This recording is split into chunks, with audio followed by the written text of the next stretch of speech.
àwọn náà ní ikú ẹ̀dá ni wọ́n tinú mọ́rọ̀ ilẹ̀. ọ̀rọ̀ náà ló ní ṣe pẹ̀lú ọ̀rọ̀ aáwọ̀ tó ń lọ ní ilẹ̀ Yorùbá láàrin àwọn ọba aládé àwọn ọba gbòógì ní o Aláàfin Ọ̀yọ́ ọba Abímbọ́lá Ọ̀wọ̀-Adé àti ti Ọọ̀ni ti Ilé-Ifẹ̀. ẹ má gbàgbé látìgbà tí ọba Ọ̀wọ̀-Adé Aláàfin Ọ̀yọ́ ti gorí àléfà Aláàfin Ọ̀yọ́ ni ọ̀rọ̀ náà ti ń jà rìnrìn wípé Aláàfin Ọ̀yọ́ ló ga jù ní ilẹ̀ Káàárọ̀ Òjíire. àwọn kan tilẹ̀ sọ wípé Ọọ̀ni ti Ilé-Ifẹ̀ àwọn ni wọ́n ga jù ní ilẹ̀ Káàárọ̀ Òjíire.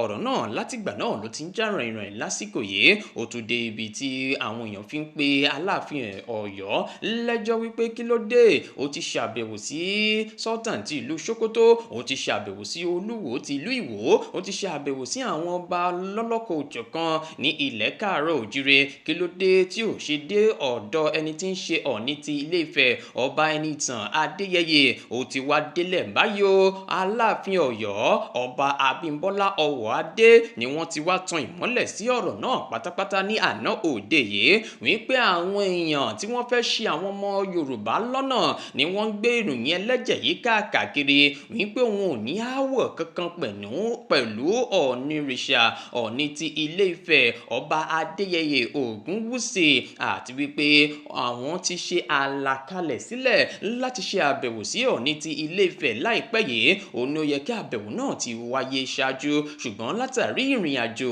èyí tí Ọọ̀ni ti Ilé-Ifẹ̀ tí wọ́n rìn lọ sí orílẹ̀-èdè kan ló jẹ́ kí gbogbo eléyìí má ti wáyé.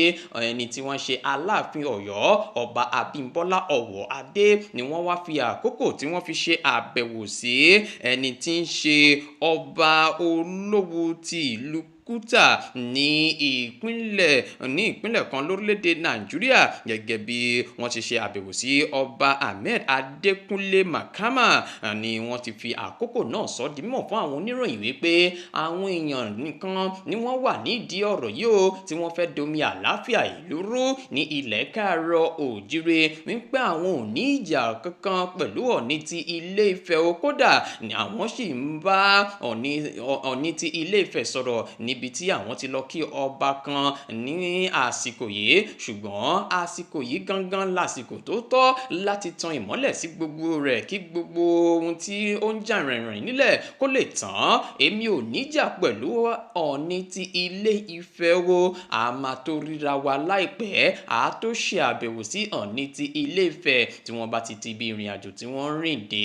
Aláàfin Ọ̀yọ́ ọba Abímbọ́lá Ọ̀wọ̀-Adé ni wọ́n sọ eléyìí di mímọ̀ láti pa àwọn èèyàn kan lẹ́nu mọ́ tí wọ́n ń gbé ìròyìn ẹlẹ́jẹ̀ káàkiri wípé aáwọ̀ tó wà láàrin ọba méjèèjì yìí ni kò jẹ́ kí Aláàfin Ọ̀yọ́ yọjú sí ẹni tí ń ṣe Ọọ̀ni ti Ilé-Ifẹ̀ ọba Adéyẹyè Ẹnìtàn Ògúnwùsì. ṣé ti gbọ́ báyìí o ẹ̀yin ọmọ Káàárọ̀ Òjíire kẹ́ẹ̀tù mọ ibi tẹ́ẹ̀tù gbọ́rọ̀ náà gbà lásìkò yìí. kò sí jà mọ́ kò sí ariwo mọ́ o wọn ò ní aáwọ̀ kankan pẹ̀lú ara wọn. kó tó di pé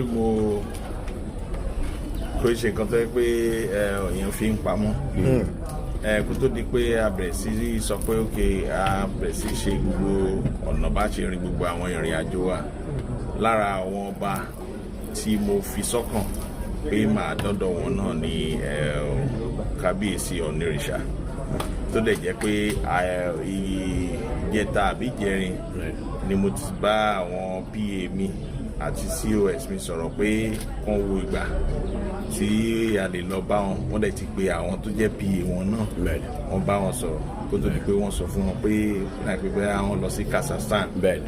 so àwọn èèyàn tí wọ́n mọ̀ bó ṣe jẹ́ ni wọ́n kàn ń sọ̀sọ̀kúsọ lórí íńtánẹ́ẹ̀tì. kábíyèsí aláṣẹ alájẹ àti kábíyèsí Ọ̀ọ̀nìrìṣà níjà wọn ní nǹkan kan ní gbólóhùn aṣọ kankan rí bó tilẹ̀ kó mọ. mo dẹ̀ rántí náà nígbà kan tí bóyá kábíyèsí Ṣọ̀ún tó ń wà pẹ̀lú mi tá a jọ sọ̀rọ̀ wọ́n pè wọ́n gbé mi sórí fóònù kò lè kí wọ́n. kò sí ìjà kankan láàrin wa kò lè sí kínní. àwọn tí wọ́n fẹ́ agbọ́ yìí sọ yìí bẹ́ẹ̀ ni àwọn ni wọ́n ń sọ àwọn náà ní ikú ẹ̀dá ni wọ́n tinú mọ́rọ̀ ilẹ̀. Maybe going around. I mean, going around. I believe. Doing the touring. Really like make a better collaboration. People expect you as a frontline traditional ruler in Yoruba land to ensure peace reigns supreme among Yoruba people. The mission is before you. How prepared are you for this mission? Oh well, yeah, I'm very, very prepared for it. I'm hoping to, communication. I'm hoping to, I'm hoping to, to embrace, love and, the coming together of, people and, collaboration. Good. Yeah, I'm very, very open to that. Coming to the palace of Olowu of Kuta, how you describe the scenario here, the reception, the atmosphere? To be candid with you, I would say that very accommodating. And I see him to be somebody who I think is a very good philanthropist. He loves his people. You can see that all over his chiefs, the way they look, the way the way they embrace other people. So in a way, I would say that I would say a good thing about him. He's a very good. He's very, very accommodating. Ní Yorùbá, ẹ ti ń lọ káàkiri ọ̀dọ̀ àwọn lọ́balọ́ba. Kí ló fà á tẹ́ fi ń ṣàbẹ̀wò fún àwọn ọba? Torí pé mo gbà pé wọ́n ní àgbájọwọ́ la fi ń sọ̀yà.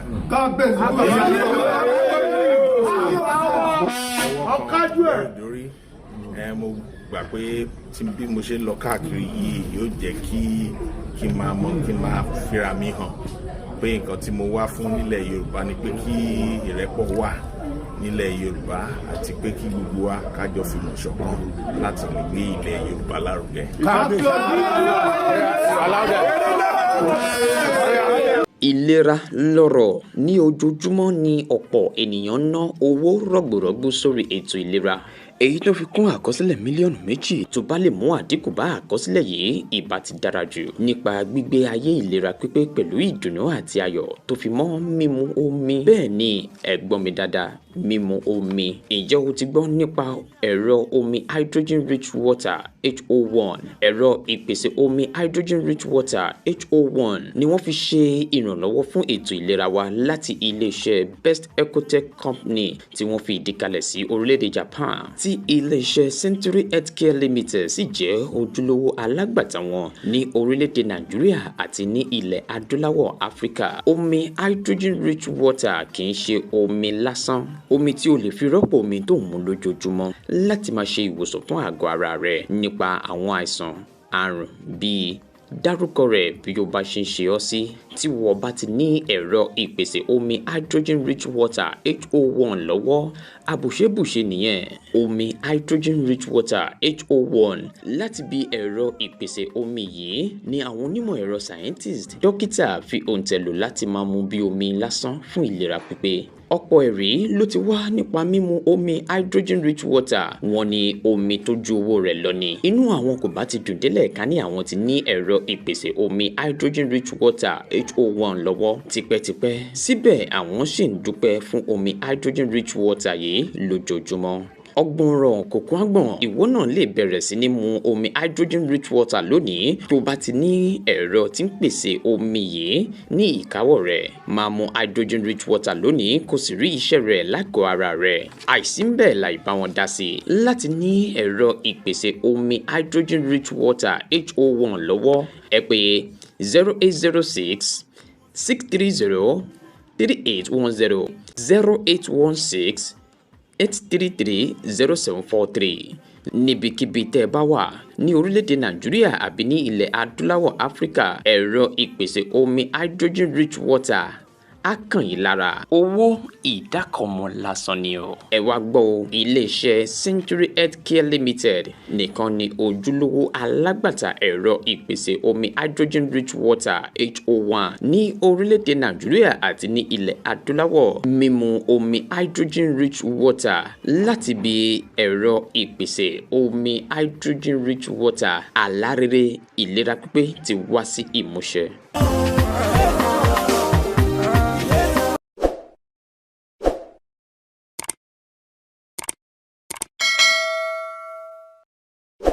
ọ̀tẹ̀ ló ń jẹ́ ìlú ń pè ọ́ kò sẹ́ni tí ò lórúkọ tiẹ̀ àti wípé ọmọ kì í gọ̀ títí sẹ́ẹ̀ kó gbàgbé orúkọ ara rẹ̀. Ààfin tèmi ò nílò ìdánimọ̀ lọ́jà, tó bá dọ́jà báyìí wọ́n á mọ̀ bó dọ́jà ni. Èmi tí ń tòótọ́ Samuel Owóyẹmí, fẹ́lẹ́fẹ́lẹ́ láyé lórúkọ mi, fẹ́lẹ́ ni gbogbo èèyàn mọ̀ mí sí. Èmi náà kọ́, Ọlọ́run ọba òkè ló fún mi ṣe ní gbogbo ìgbà.